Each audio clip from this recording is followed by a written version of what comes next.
varios temas como densidad, flotación y el principio de Arquímedes. Vamos a empezar por la cuestión de la densidad y sus unidades. Entonces, la densidad, para la cual se usa generalmente el símbolo ρ, está como P medio curva, que es la letra griega ρ, pues simplemente la masa por unidad de volumen y por lo tanto los SI son los kilogramos por metro cúbico. Sin embargo, es muy común utilizar otras unidades como kilogramos por litro, gramos por mililitro o gramos por centímetro cúbico. Estas tres últimas vienen a ser equivalentes. Un mililitro es un centímetro cúbico y, digamos, un kilogramo por litro es equivalente a un gramo por mililitro. Entonces, realmente solo hay una conversión a realizar entre todas estas unidades, que serían entre kilogramos por metro cúbico y las demás. Pues bueno, como se muestra en la ecuación 1, pues básicamente un kilogramo por metro cúbico es equivalente a una milésima de gramo por centímetro cúbico. O lo que es equivalente, un gramo por mililitro es equivalente a 1000 kilogramos por metro cúbico. Entonces, para darnos una idea de la escala, la densidad del agua en condiciones atmosféricas es muy cercana a un gramo por mililitro, lo que es equivalente a 1000 kilogramos por metro cúbico. El valor preciso depende de la temperatura y también de las impurezas que pueda tener el agua. Una de las aplicaciones más obvias del concepto de densidad es la cuestión de la flotación. Sabemos que un sólido o líquido de menor densidad flota sobre un líquido de mayor densidad y también pues un líquido sólido de mayor densidad se hunde en uno de menor densidad. Entonces, bueno, una forma de ilustrar eso es con estas bebidas, digamos, de múltiples capas de distintos colores. Entonces, para preparar una bebida así, bueno, aparte de verter eh, los líquidos con cuidado, procurando no agitar el cóctel, la bebida, el truco, aparte de eso, es poner primero las bebidas de mayor densidad. Es decir, la capa de hasta el fondo debe ser de la bebida de mayor densidad y así sucesivamente y hasta el final la bebida de menor densidad de todas, ¿no? Adicionalmente, bueno, en el caso que se usen hielos, el hielo es menos denso que casi cualquier bebida convencional y por lo tanto, pues si se van a añadir hielos, pues eso debe ser lo último que se añada, ¿no? Porque van a flotar sobre la última capa líquida, ¿no? La densidad obviamente depende de la composición de cada bebida. Entonces, por ejemplo, el azúcar es más densa que el agua. O sea, si vertemos azúcar sin agitarla, pues se hunde en un vaso de agua hasta el fondo. Y por otra parte, el alcohol es menos denso que el agua. Entonces, la primera capa, la capa más densa, podría ser una bebida muy dulce y sin alcohol, ¿no? Por ejemplo, un jarabe, quizá un néctar o un jugo. Y digamos, la última capa debería ser una bebida con poca azúcar o sin azúcar y un alto contenido de alcohol. Por ejemplo, un tequila, un vodka, un whisky, un mezcal. Por otra parte, se quiere preparar, digamos, una versión no alcohólica de este tipo de bebidas, pues la última capa podría ser, por ejemplo, un café no muy concentrado y sin azúcar, que tendría básicamente la misma densidad que el agua, o digamos incluso agua mineral o agua saborizada con alguna esencia, ¿no? Y bueno, la primera capa, o las primeras capas podrían ser de bebidas dulces sin alcohol, ¿no? Como un jugo, un néctar, una capa de jarabe, ¿no? Incluso. Y bueno, como les había mencionado, pues lo último sería poner el hielo. De esta forma se evita que una capa se hunda, porque siempre la capa de abajo es más densa, ¿no? Incluso si buscan en la red, pues pueden encontrar guías para preparar bebidas en que trae la densidad de distintas bebidas comerciales y bueno, esa es la recomendación, ¿no? Se pone primero la más densa y así sucesivamente. Entonces, bueno, aparte de para preparar cócteles, sí es otra utilidad de la densidad en el caso de bebidas, es en la industria de las bebidas, en la fabricación de bebidas comerciales, en la cual se puede utilizar como control de calidad, ¿no? Entonces, por ejemplo, alguna bebida, eh, un refresco, una bebida energética, etcétera, pues tiene una cierta composición, va a tener cierto contenido de azúcares, sales, etcétera, y agua, obviamente, y pues eso nos da una densidad característica, ¿no? Entonces, una forma sencilla de tener un control de calidad, digo, no sería el único, pero uno de los controles de calidad que son comunes es medir la densidad de una muestra, ¿no? de la bebida, que pues tiene que corresponder a un cierto valor, y si no corresponde a ese valor, pues que hubo algún problema con la elaboración de ese lote. Otro caso que es importante para nuestras las bebidas es en el caso de la fermentación. Entonces, si tenemos bebidas fermentadas, tales como vino o cerveza, inicialmente pues tenemos una mezcla rica en azúcares o carbohidratos, el jugo de uva, por ejemplo, y conforme se va fermentando, pues básicamente la fermentación lo que hace es convertir esos azúcares en carbohidratos a alcohol. Nos dijimos que el alcohol es menos denso que el agua, el azúcar es más densa que el agua, entonces la densidad de la mezcla va a ir variando conforme sucede el proceso de fermentación. Entonces, medir la densidad es una forma sencilla de monitorear el avance de la fermentación. Entonces, en la industria de las bebidas, medir la densidad sirve tanto como control de calidad del producto final, como en el caso de las bebidas fermentadas, una forma de monitorear el proceso de fermentación. Y ahora son algunas de sus aplicaciones. También es importante la densidad de sólidos, por ejemplo, en la industria de la construcción o en la fabricación de barcos, botes, ese tipo de transportes, etcétera, ¿no? Que puede ser deseable utilizar materiales de baja densidad, etcétera. En la industria aeronáutica, por ejemplo, ¿no? Entonces, digamos, también la densidad de sólidos pues tiene bastantes aplicaciones. Y un punto importante es eso, ¿no? Que la densidad está muy relacionada con la composición de una sustancia. Entonces, también en el caso de sólidos nos puede ser un indicador de cuál es la composición de un sólido. Por ejemplo, una muestra de un posible yacimiento de algún mineral. Entonces, pues sí, si pensamos que puede haber cierto tipo de roca o que puede ser roca que sea rica en algún tipo de mineral o metal o lo que sea, eso en general pues tiene un rango de densidades característico. Entonces, medir la densidad de la muestra pues es un primer indicador de su composición. Pues aquí en esta tabla se muestran algunas densidades. Entonces, bueno, empezando por un medio extremadamente poco denso, que sería el medio interestelar, hasta el caso de una estrella de neutrones, ¿no? que es algo extremadamente denso. Entonces pueden ver que son muchos órdenes de magnitud, ¿no? En este rango, pero bueno, exceptuando sistemas astronómicos, que serían tanto el menos denso como el más denso en esta lista, pues algunos casos de interés, bueno, son los gases, que son poco densos. Entonces podemos ver que el helio básicamente es el gas menos denso, condiciones iguales de presión y temperatura. O sea, en el caso de los gases, aquí pues se está dando a presión atmosférica, a temperatura ambiente, ¿no? Puede ser su densidad. En esas condiciones, pues el hidrógeno es el gas menos denso.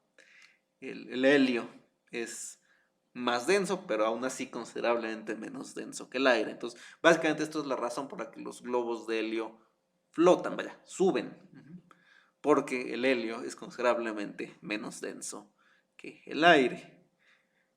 Pueden ver que el hidrógeno es todavía menos denso, ¿no? Pero aunque el hidrógeno pues tiene la cuestión de que es explosivo, mientras que el helio es inerte, ¿no? Entonces está en la cuestión de seguridad, ¿no?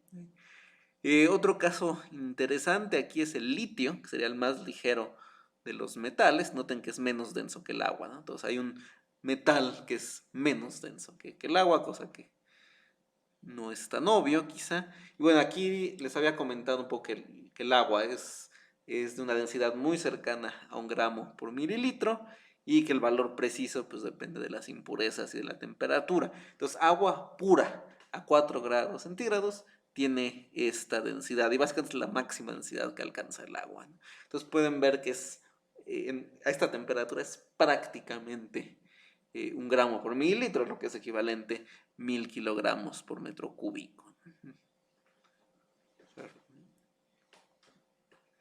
Y bueno, a temperatura ambiente, pues es un poco menos densa. El agua de mar, debido a su contenido de sal, es más densa, es más de 1 gramo por mililitro. Esto pues es un valor, digamos, promedio entre la densidad del agua de mar también varía según su temperatura y también según el contenido de sal, que no es igual en todas partes, ¿no? Pero digamos, este sería un valor típico de la densidad del agua de mar y bueno, y es mayor debido a su contenido de sal. Luego, pues, en esta lista se muestran algunos metales, hierro, plomo, mercurio, oro, platino y osmio. Entonces, bueno, de las cuestiones a destacar de aquí, bueno, noten que el mercurio es extremadamente denso, es más denso que el plomo, a pesar de ser un líquido. El mercurio es el líquido más denso en condiciones ambiente.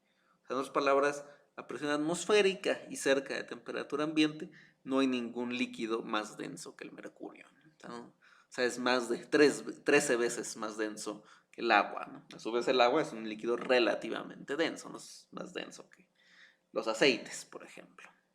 Entonces el mercurio es algo extremadamente denso y eso pues le da ciertas aplicaciones también.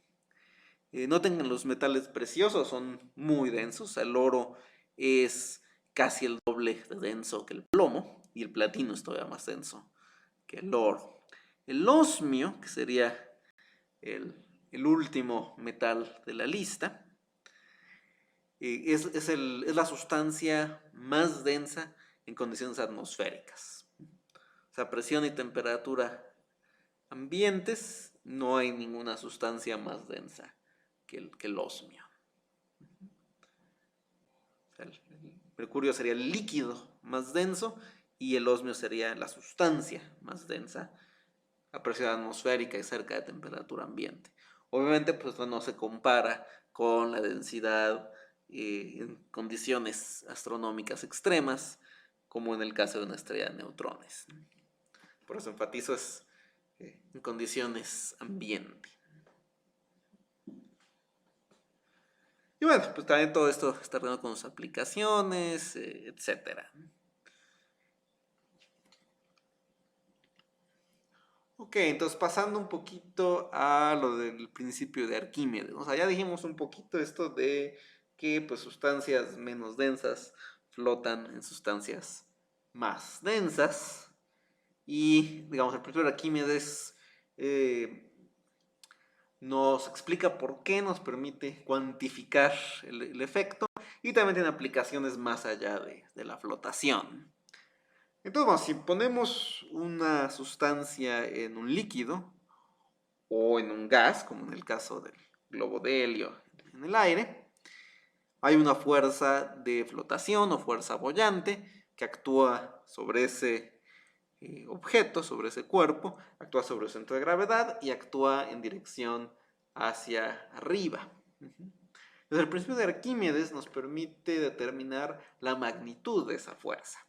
Entonces nos dice que esa fuerza es en magnitud igual al peso del fluido desplazado. Entonces, si el fluido desplazado tiene densidad ρ sub f, entonces la fuerza de flotación tiene magnitud ρ sub f por g por el volumen desplazado, que sería delta v, ¿no?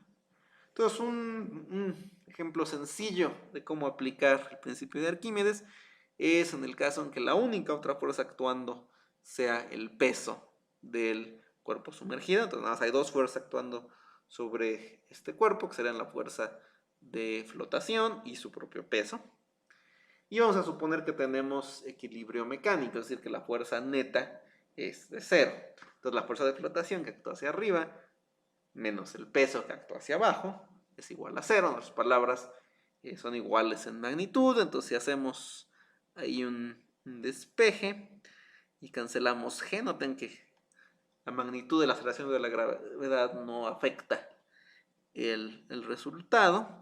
Tenemos que la masa de este cuerpo es igual a la masa del fluido por el volumen desplazado. Y eso, por ejemplo, nos puede permitir encontrar el volumen desplazado. Ok, supongamos como caso especial que el cuerpo sumergido tiene una densidad homogénea. Cosa que, pues, obviamente no todos los objetos la tienen, ¿no? Puede ser un objeto hueco, por ejemplo, tendría una densidad muy no homogénea, ¿no? Pero vamos a suponer que es algo que tiene una densidad homogénea, entonces pues podemos hacer un despeje y encontrar que, digamos, el volumen desplazado entre el volumen del cuerpo es igual a la densidad del cuerpo entre la densidad del fluido. En otras palabras, si, por ejemplo, la densidad del cuerpo en cuestión fuera 80% de la del líquido, pues el volumen que queda sumergido, que es igual al volumen del líquido desplazado, es 80% del volumen del cuerpo.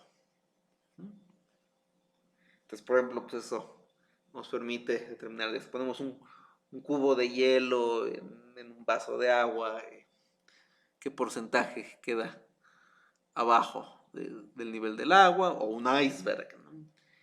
Acuérdense que hay una densidad distinta porque la densidad del agua marina es distinta. Entonces también eso nos puede ser para tener qué porcentaje del iceberg queda flotando sobre la superficie, qué porcentaje queda sumergido, etcétera.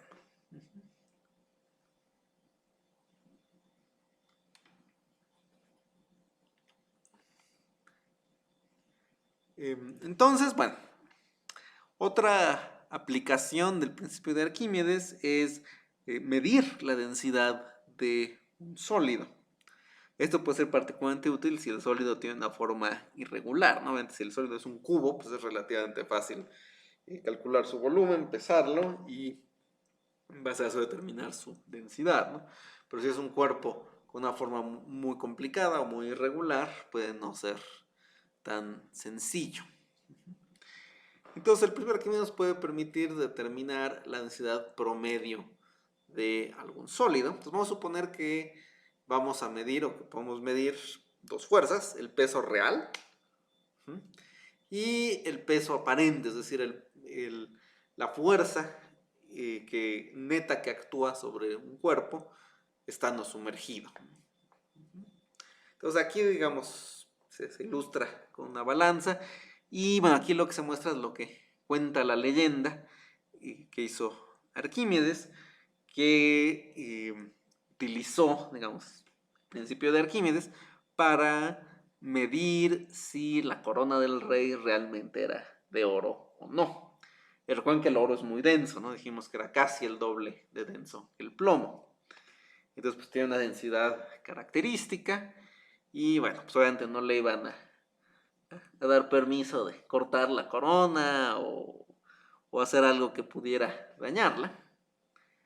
Entonces, pues una forma, digamos, no destructiva de medir su composición, pues era a través de la densidad, ¿no? Si tenía una densidad correspondiente a la del oro, pues eso hacía mucho más verosímil que realmente la corona era de oro macizo, ¿no? Si hubiera tenido una densidad mucho menor, pues hay que decir que a lo mejor pues, era otro metal con baño de oro, ¿no? Entonces, bueno, también pensando en la tecnología de la época, pues un peso pues solo se podía medir con una balanza del tipo de las balanzas granatarias. Entonces aquí pues estoy ilustrándolo de la forma más sencilla posible. Entonces tenemos una balanza con un pivote a la mitad de la barra en la que cuelgan el objeto a pesar y los objetos que se van a utilizar para determinar el peso, que podrían ser pues, piedras de algún tamaño característico, etcétera, ¿no? Creo que en la antigüedad era relativamente común usar vidrio, para hacer bloques de vidrio para esto. Entonces, bueno, pues se ponen piedras o bloques de vidrio o lo que se haya utilizado hasta que esto quede en equilibrio y eso pues permite determinar el peso del objeto en el otro plato, en este caso la corona del rey. Y entonces pues se hacen dos mediciones, una pues en el aire que se mide el peso de la corona, cuántas piedras o bloques de vidrio es equivalente, y luego se hace una medición similar con la corona sumergida en el agua. Entonces tenemos estas dos mediciones, estas dos fuerzas, que se caracterizan pues, contando el número de piedras o bloques de vidrio, lo que se haya utilizado. Y lo que nos dice el principio de Arquímedes, pues sobre esta corona lo único que estaría actuando sería su peso y la fuerza de flotación. Entonces, la fuerza de flotación es pues, la diferencia entre el peso real medido en el aire y este peso aparente medido en el agua. Entonces, por lo que nos dice el principio de Arquímedes es que esta diferencia es por lo tanto igual a la densidad del fluido, en este caso el agua, por el volumen de la corona, que no lo conocemos, por la aceleración debido a la gravedad. Entonces, si dividimos todo entre el peso verdadero, pues el peso verdadero también es la densidad promedio del cuerpo, por el volumen del cuerpo, por G. Entonces aquí se simplifica un poquito la cosa porque se cancelan tanto el volumen del cuerpo como G. O sea, la aceleración debido a la gravedad pues, no había sido medida en tiempos de Arquímedes, entonces pues, era algo bastante útil que se cancelara. Y el volumen del cuerpo también se cancela, es decir, no tenemos que conocer el volumen de la corona. Lo cual pues es una ventaja tratándose de un objeto que tiene una forma no trivial. Como les decía, si fuera un cubo pues es muy fácil calcular su volumen, ¿no? Si es algo con una forma muy complicada o muy irregular, pues no es tan sencillo. Entonces, bueno, esto acaba siendo igual a la razón de las densidades, entonces reacomodando ligeramente, vaya tomando el recíproco de ambos lados, tenemos que la densidad promedio del sólido entre la densidad del fluido es igual al peso del sólido entre el peso del sólido menos el peso aparente del sólido sumergido en el agua. Digo, la densidad pues es del fluido, pero es la densidad del agua, ¿no? Entonces, a partir de estas dos mediciones, sin saber nada más sobre la corona, sin tener que medir su volumen, sin tener que conocer la relación de la gravedad, podemos obtener esta densidad relativa. Es decir, cuánto es la densidad promedio de un sólido en términos de la densidad del agua. Esto es conocido como la gravedad específica. Y noten que nos permite caracterizar la densidad del sólido sin siquiera tener que conocer la densidad del agua. Arquímedes no necesitaba tener una medida de la densidad del agua para caracterizar de alguna forma la densidad de la corona. Entonces podemos, a través del principio de Arquímedes, usando esta formulita sencilla que está en la ecuación 11, vamos a obtener la gravedad específica de un cuerpo a partir de solamente dos mediciones, ¿no? Que serían el peso y, digamos, su peso aparente cuando está sumergido en el agua. Bueno, Como les decía, pues la densidad nos puede servir para caracterizar, por ejemplo, una piedra proveniente de algún yacimiento, nos da información sobre su composición, ¿no? Sobre qué minerales hay ahí, ¿no? Entonces, una forma muy sencilla de caracterizar la densidad de una piedra, pues es mediante la gravedad específica, que la podemos medir mediante este método, ¿no? O sea, en el caso de una piedra, pues tiene en general una forma irregular, entonces pues eso, este método simplifica las cosas al no tener que conocer explícitamente el volumen de la piedra. Y son mediciones pues muy sencillas, ¿no? O sea, es lo único que necesitaría alguien para caracterizar esta gravedad específica sería una cubeta de agua y un dinamómetro.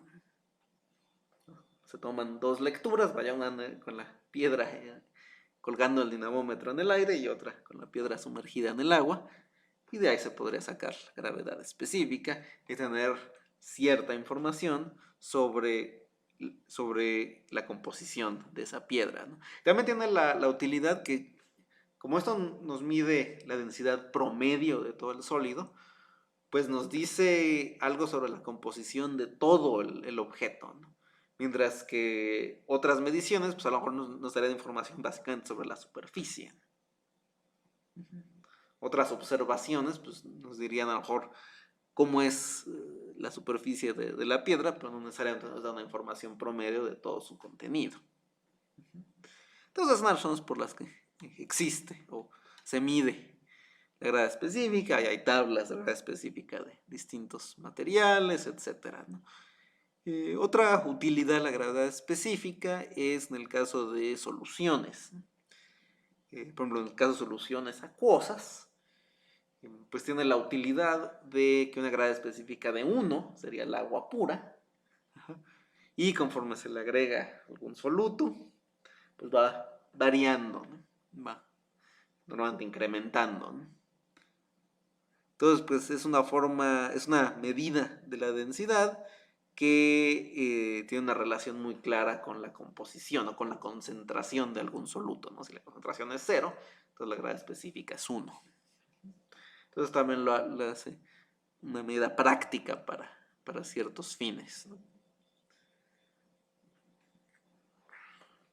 Y claro, pues es algo bastante sencillo de obtener, incluso para un sólido de forma muy irregular. En la práctica, pues la densidad relativa o gravedad específica, pues es casi exactamente el mismo número que la densidad en gramos por mililitro. Porque la densidad del agua es casi exactamente 1 gramo por mililitro.